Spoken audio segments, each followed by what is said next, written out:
second. Hello, welcome to 100% LCFC. I'm Phil, and this is our regular Monday night live Fanzine show. It's 8:30. We've had 3 wins on the trot. We've beaten 3 nice teams. We've got Saints coming up next. Hopefully going to be joined by a Saints fan called Freddie. He's tweeting me now, trying to work out how he gets on. Likewise, if any Leicester fans want to join us, I've already posted in the link below. And I am just going to check that we are going live. I've posted in the link below how you join. You just click on the link and let us know. If anybody would like to comment and let us know that they can actually see what's going on, then I can, as ever, put their comments on the screen. So comment your views. If you can like and share this video, that would be great. Freddie, I can see, has joined us, as has Tom. Like I say, click in and join us. Freddie, can you hear us? I can hear you loud and clear, mate. How you doing? Hi, Freddie. I'm going to pull you on screen. Hopefully, there's Freddie from... Freddie, introduce yourself. You're from The Ugly Inside. Is that correct? The Ugly Inside, Southampton Fanzine, YouTube channel, Facebook page, Instagram, Twitter page, all of that. Fantastic. And Freddie, hopefully you can see myself and you can see Tom. Hi, Tom. How are you? Evening, gents. Evening, Freddie. How are you? Yeah, good, thank you. Good. Now I can get all 3 of us on screen there. So, Freddie, thank you very much for joining us. Thank you for your manager. What's all this nonsense that you used to say, Freddie? Let's start with that one. Claude Puel, boring football? Boring, Claude. Well, it was, wasn't it? Freddie, why did Saints fans think that it was boring football under Puel?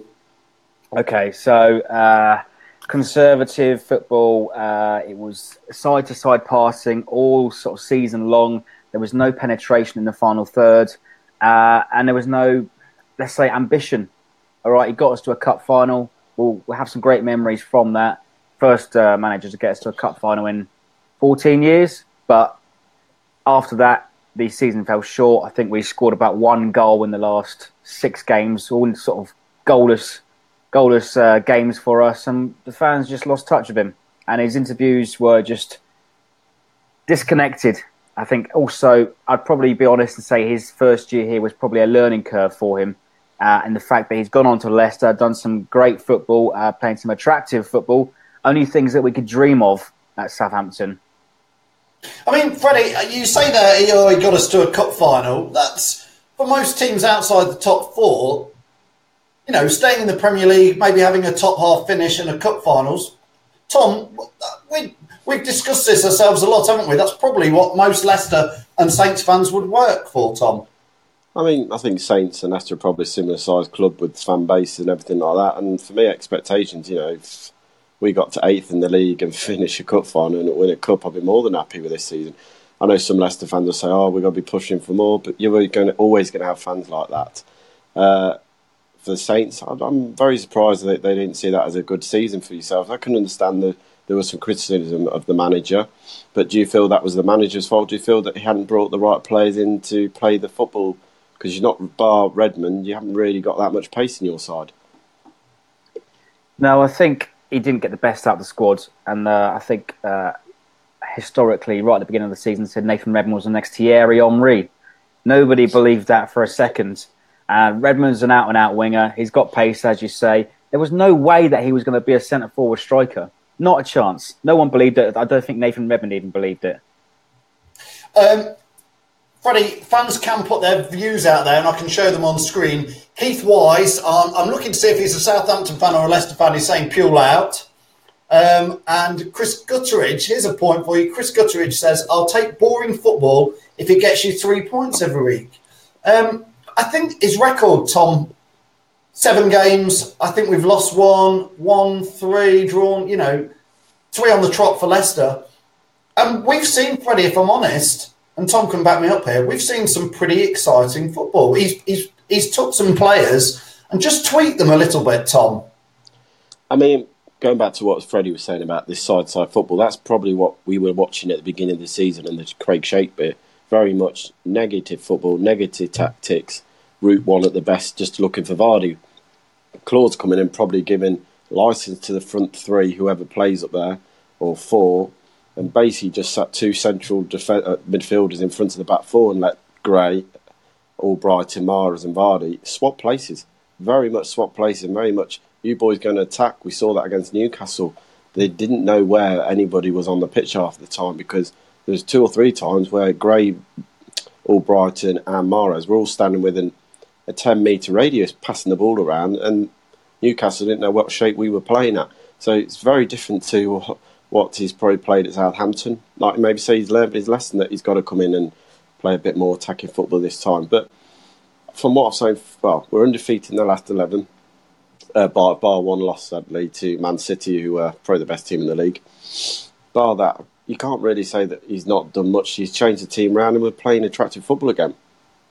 Freddie, you guys were quite unlucky yesterday, weren't you, against Arsenal? And that was looking like it was going to be quite a good win for you. What happened yesterday? Well, to be honest with you lads, I think before the match I would have taken a point. But I think it's disappointing to go out in that game with only a point, having led it for the best part of 85 minutes. I think it's disappointing that Pellegrino didn't make the changes earlier on. And I think when Arsenal made their third change, we'd only made our first, or not even none at all at that point.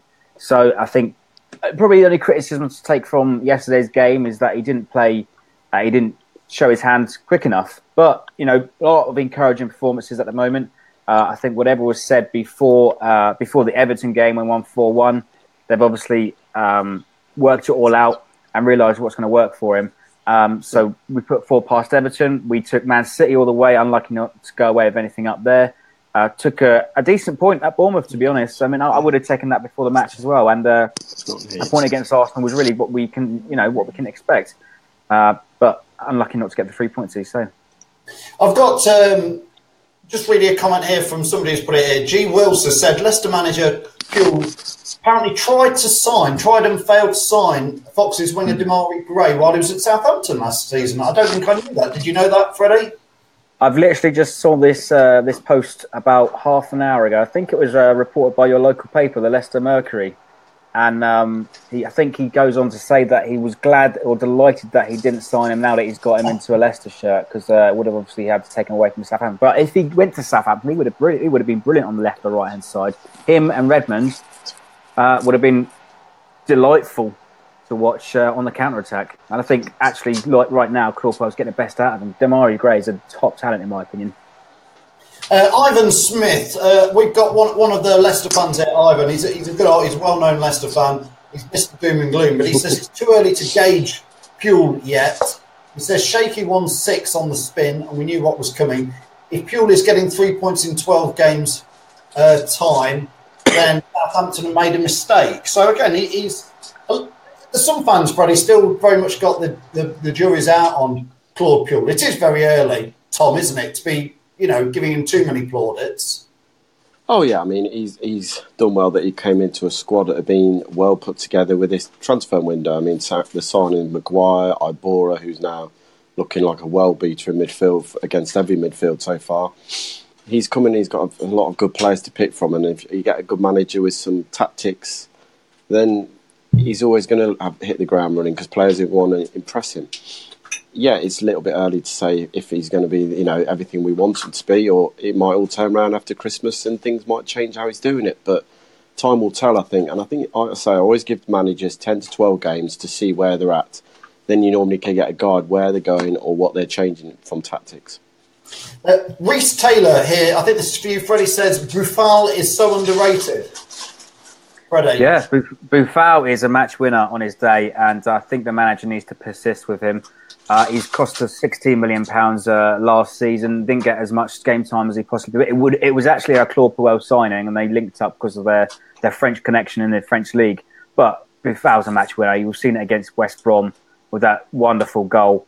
And he can take on moments of brilliance, take on the entire side. But sometimes his attitude lets him down in his defensive duties. Sometimes doesn't fit in.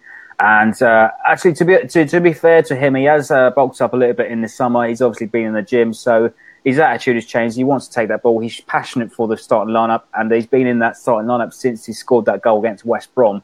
I don't expect him to start against Leicester, But I think it's probably going to be an impact player, maybe come on to the last 30 minutes. But he needs to persist because he's a wonderful talent. I think, Freddie, you might have shared this live stream, which is great, because I think we've got some Saints fans doing it. It's beautiful. Danny Saunder, come on, Leicester fans. Danny Saunder is predicting Southampton 4, Leicester 0. I'm going to guess, Danny, you're a Saints fan. What do you think, Freddie? Is that a Saints fan, Danny? Yeah, I know Danny. He's one of our local radio guys. And keep up the good work, Danny. Well, he's taking over here. So, Leicester fans, get in your score predictions. Phil?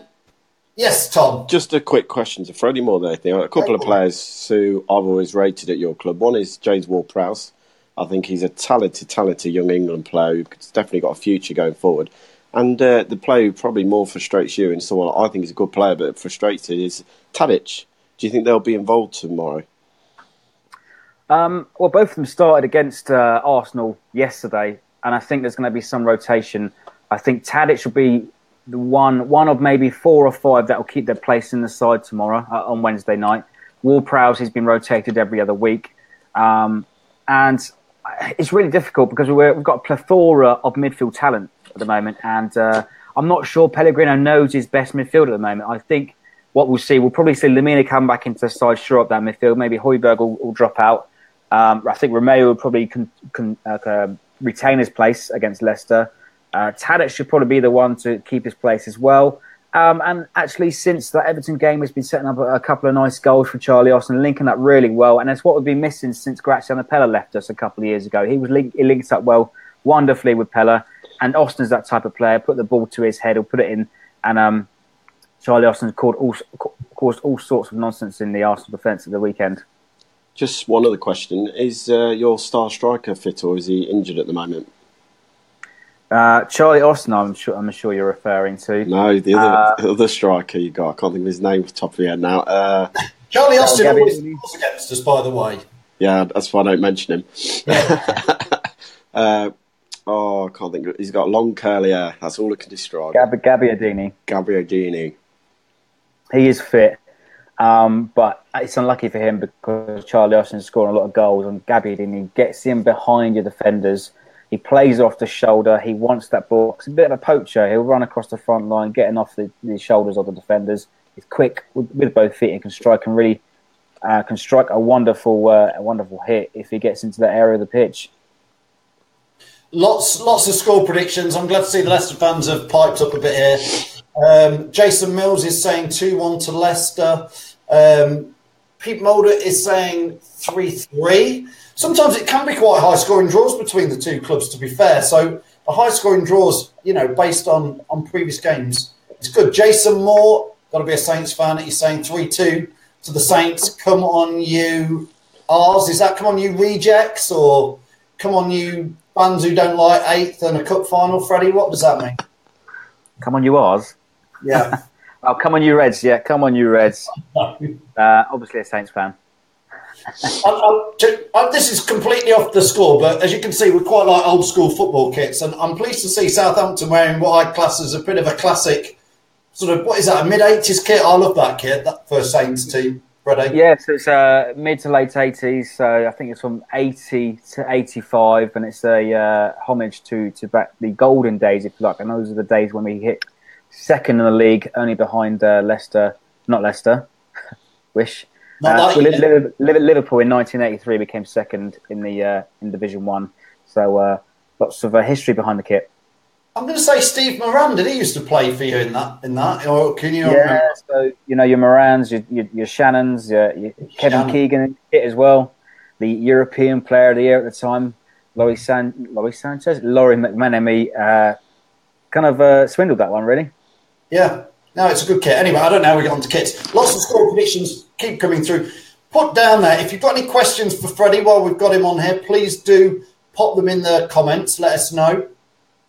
Freddie, in all honesty, it normally is a good game. Here's a question for you. Thanks. Ivan's put one in for you. Ivan says, Freddie, why don't Saints play Austin more often? Always scores wherever he goes. Freddie, Ivan saying, I called for him in Pearson's reign. I must admit, Freddie, I was a big shouter saying we should buy him because I think you got him for a bit of a sniff from QPR. Why doesn't he play more, Ivan says, Freddie? So 4 million we got from QPR. Had a wonderful debut against Man United about 18 months ago now, I think. Fantastic header. I think the reason why he hasn't played is because of his fitness. And it's very rare that he finishes 90 minutes. And you can see after about 60, 65, he's absolutely blowing. And it happened at the weekend. They took him off far too long. Gabbiadini should have come on earlier. But Austin, when he's fit, he needs to start. He'll score your goals anywhere in that 18-yard box. Heads, left foot, right foot. And he needs the time on the pitch. Here's a question from Chris Gutteridge. I'll start with Tom on this one, but it applies to you as well, Freddie. Chris says, do you think the likes of Albrighton, Gray and Redmond should be getting England call-ups in place of some of the bleeps that are getting suggested, Tom? Albrighton never gets a shout, and yet he's Mr. Consistency. Well, I'll go on Albrighton and Gray because I can't really comment on Redmond. I've seen bits and pieces of him, and he's not a bad player. But for me, Albrighton and Gray, you can understand why the fans are calling for it. I mean, probably more Albrighton than Gray. Gray's just started to play well the last, 6 games under Pure. Not really hit the ground before that in the period with Leicester. But Albrighton, probably for the last 2.5 seasons, has been Mr. Consistent week in, week out. The balls into the box. Yeah, he can be frustrating sometimes, but he puts that many in. You know there's got out of that 10, 3 or 4 are going to be deadly crosses that someone could get on the end of. So, yeah, he probably should be getting a chance up there. The problem is the big club syndrome every time that the smaller clubs don't get the shouts. And Freddie, your thoughts on Redmond? Should he be playing for England? Nope. No? No, not at the moment. He's Mr. Inconsistent. Is he?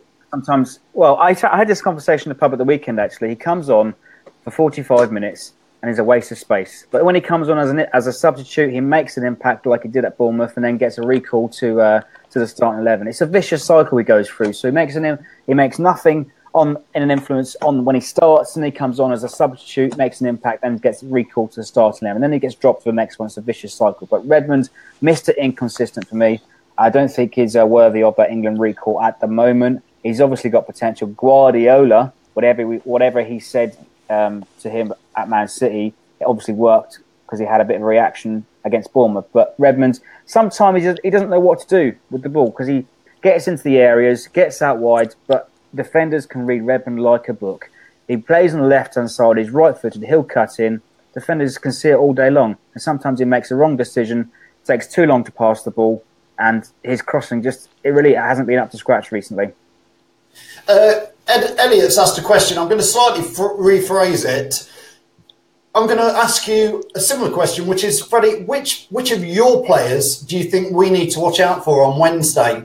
Who do you think if you're going to pick out one as your danger man? And then, Tom, I'm going to ask you the same. Who do we think is our Mr. Danger Man at the moment? So, Freddie, who have we got to watch out from the Saints? Well, you can't look any further than Charlie Austin. If he starts, he's likely to score a goal. He's on probably his best reign of form since he signed for the club, scoring 4 and 4 at the moment. And I think it would be a bit of a crime not to start him, even playing for 60 minutes. Bring Gabbiadini on to shore up the game towards the last half an hour. Charlie Austin for me. Tom from Leicester, I mean, bit on fire at the moment. So who do you think's our star threat on Wednesday? There's probably 2 or 3 names you could pick out at the moment out of that front 4. But I think if you're going to go with Mahrez. That, one moment of madness from someone knocking the ball away and he can ping it in the top corner. He's just starting to hit that form again, what we thought we'd never see. He's also doing the defensive work, what he's been asked to do. But yeah, I think Riyad's the key man against Southampton again for Leicester. Gray might come out with something, but I think Mahrez and Vardy partnership's just starting to take a bit of a lightning again. And if those 2 boys are on fire, there could be trouble for Saints at the back because you haven't got the quickest back line at the moment with Van Dijk in there. And we've seen it before. Vardy gets in behind defence quite easy sometimes. Is it wrong of me, Tom, to say I'm a bit worried that Mahrez is doing his come and buy me routine? Oh, mate, if he wants to go, fair play to him. At least he's got to put the effort in and we'll get some money for him. I've said that all along. As I said, beginning of the season, if he wants to go, let him go. Let's not keep players he don't want to be at the football club.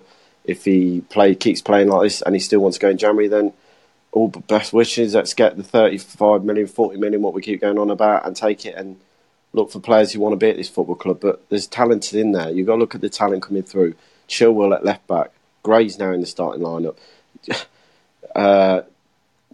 Thomas, who's coming through the under-23s, look, another tricky winger who's going to come into this team at some point. Another very fine performance from him for the under-23s today. You know, there's a lot of talent to come through into this squad. So if Mahrez wants to go, I'm more than happy to let him go. Question here for you, Freddie, from Kevin Hunter, who's a Leicester fan. He says, do you think Puel got a rough deal at Southampton in the end after one season? What happened? Because he wasn't sacked, really, was he? It was a mutual decision. Yeah, so you got it a bit right there. It was a bit of a mutual agreement, but I think actually Kevin's right there. I think Puel got a rough deal at Southampton. He had a very difficult season. I think we've repeated this conversation quite a few times over the last few months since the summer. The trouble that Claude had was playing 4 competitions, playing in Europa League, playing in the Premier League for the first time as a manager, trying to figure out what he had with his squad, trying to figure out what worked for his squad. I think we went for about 4 or 5 different systems over the season. We obviously threw away the FA Cup, which is what we like to see.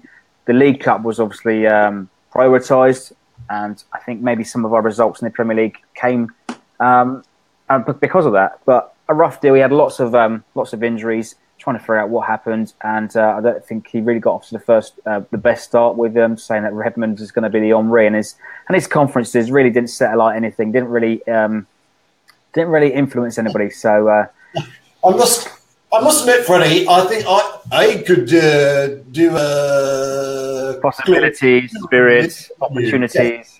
But Freddie, what? That's bad impression. Sorry, everybody. What happened in the Europa League last season? Teams spent years trying to get into Europe, and then I think you went somewhere like Tel Aviv or somewhere and put out effectively your under 20, 21 kids and left half the team at home. And I'm like, you seem to give up on the Europa League before you weren't even out of it. We didn't score any goals at all away from home in the Europa League, and that was obviously severely disappointing for all the fans that went out there, including a few of us. To go all the way to Milan. We'll take away memories from Milan, from Prague to Tel Aviv. Wonderful days out, but no consolation at all. And it was almost given up before you got on the plane. Yes, it must be tough to not score in the B grade European competition. Champions League was all right, Tom, last season. Just going back to the point where you say about Puel having a rough time last season. I think you could look at Claudio last season and say exactly the same. Trying to fight 4 competitions took a toll on our squad because we didn't have the strength and depth, and in some way the Champions League took priority because Claudio wanted to make sure that we got European football after the break, even if it was into the Europa League. And it's probably the way Leicester started off last season. We struggled because we didn't have a big enough squad to cope with the amount of games, and we kept getting through the cup rounds and stuff like that. But is it fair? Sorry, Tom. Is it fair? Exactly. It's a great point. Is it fair to say Everton are suffering the same this season with being in the Europa League? Is it a poison chalice for clubs of our size who just don't have the squads to be able to cope? I look at Everton a bit differently. Any team that can spend £158 million worth on players and talent, apparently, and struggle, there's got to be questions asked. We didn't spend that much kind of money for the Champions League. I know we spent some money on Samani and Musa, Mendy, but we're not talking about, we didn't spend £45 million on one player who's not really done much for them since he's gone there. I think a lot of the players turned on the manager quite quickly from the beginning of the season, and something wasn't right in the dressing room at Everton because they didn't start off bad after the 4 or 5 games. They were 5th in the league. Suddenly then, after one game, everything turned and the results just started dropping. So I think there was something not right in their dressing room for them to do that. Going back to the club size, I think it is hard for clubs, Leicester, Southampton, to compete in Europe on a front every single season if you get there, because we haven't got the money. There's no money for the clubs to push out because of the fair play rights nowadays. I've got a question here that it brings us on with the last couple of minutes before we go. If everybody could like and share the video, I appreciate that. Don't forget, for all the Leicester fans, we run a competition every week which is in conjunction with our pals at Peter's Pizzas. You can win some pizzas for predicting the first goal scorer. I'm just saying this because Freddie doesn't know. Predict the first goal scorer and the correct final score. Now, Freddie, Ryan's asked you exactly that, what your score predictions are. Freddie, if you get this right, when Southampton come up, I promise you, we'll take you for a nice pizza. So the competition is straightforward. You can predict any player. You can even go for a Southampton player if you're feeling that it could happen. And the score prediction? My score prediction would be, I'm going to go 2-1 Saints. I have to stay positive. And I think some of our performances this week, these past few weeks have been encouraging. But having said that, I think it's going to be a really tough game because Klopp well knows most of the squad. He knows all of their advantages, their disadvantages. And I think Claude will come with a game plan, probably sit on the counter and be devastating with Gray, Mahrez and Vardy. But I'm going to go and stick my neck on the line and go Charlie Austin first goal, 2-1. Charlie Austin and 2-1. Mm-hmm. Okay, that's fair enough. You're allowed to think that. Tom? I'm going to go very, very winny. We're going to win 1-0. We're going to nick it at the death, and Vardy's going to get his 50th Premiership League goal for us. Yes, Freddie, are you aware Jamie Vardy is 50th goal?